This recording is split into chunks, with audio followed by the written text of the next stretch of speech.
आप सभी आज धनतेरस के दिन यम दीपक जरूर जलने वाले होंगे।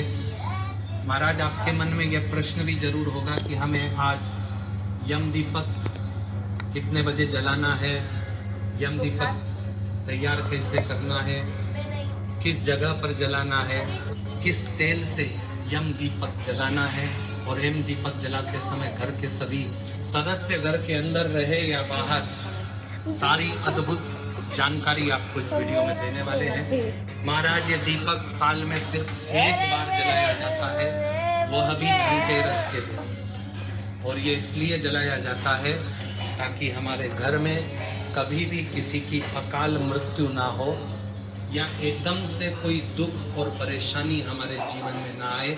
महाराज, अगर आपके भी घर में भी बहुत दुख और परेशानियां चलती हैं, लड़ाई झगड़े होते हैं, तो आपको ये दीपक जरूर जलाना चाहिए। महाराज, ये दीपक को किस जलाया जाता है?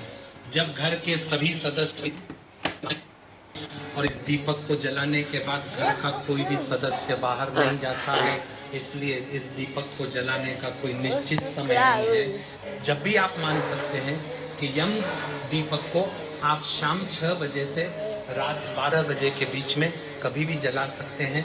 जब आपके घर के सभी सदस्य घर के अंदर आ जाएं, यम दीपक चौमुखी बनाया जाता है और यह दीपक सरसों के तेल का जलाया जाता है।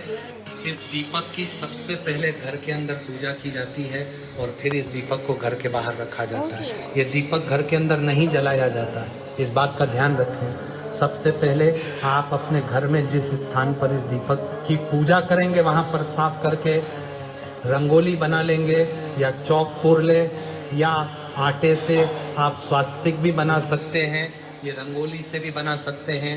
आप सबसे पहले आप उस जगह पर एक बड़ी थाली या प्लेट रखें जिसके अंदर हम दीपक रखेंगे। महाराज, अब आप यहाँ पर एक बड़े साइज का दीपक ले लें।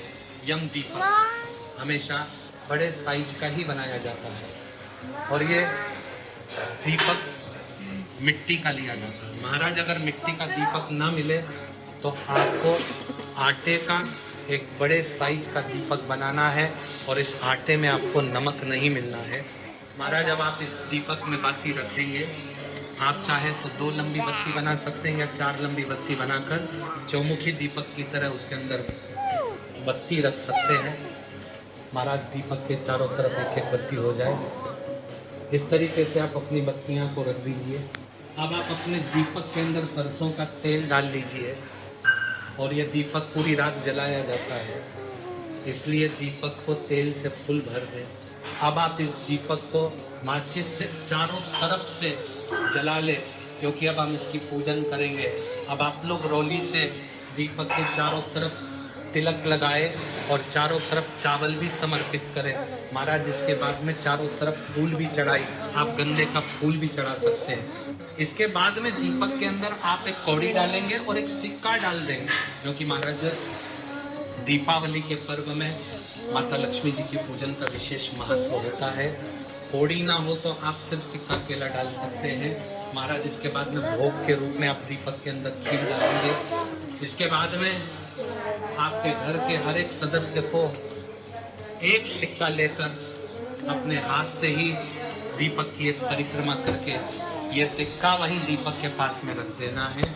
अगर किसी कारण से आपके घर का कोई सदस्य बाहर रहता है तो आप उसके नाम का सिक्का लेकर एक परिक्रमा करके वह सिक्का वही दीपक के पास में रख दे।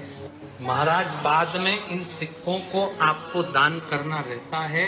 इस दीपक की कोई भी सामग्री हमें अपने घर में नहीं रखना रहता है। अब आप इस दीपक के पास में एक लोटा जल भरकर भी रखें और थोड़ा सा जल अपने सीधे हाथ में लेकर इस दीपक के ऊपर से 2 बार वार दे। महाराज, अब हाथ जोड़कर आप यम देवता से प्रार्थना करें कि आपके घर में कभी कोई परेशानी ना आए, अनहोनी ना हो।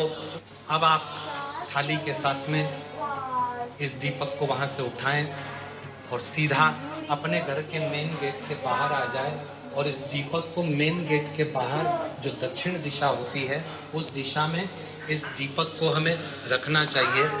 अगर आप लोग किराए के घर में या मल्टीस में रहते हैं तो आपके किराए के घर के दरवाजे के बाहर आप इस दीपक को जलाएं और अगर आप मल्टीस में रहते हैं तो आपका मल्टीस में जहां तक घर है उस दरवाजे के बाहर आप इस दीपक को जलाएं।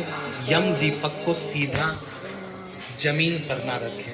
पहले आप जिस स्थान पर दीपक रखने वाले हैं उस जगह पर गेहूं या चावल रखें।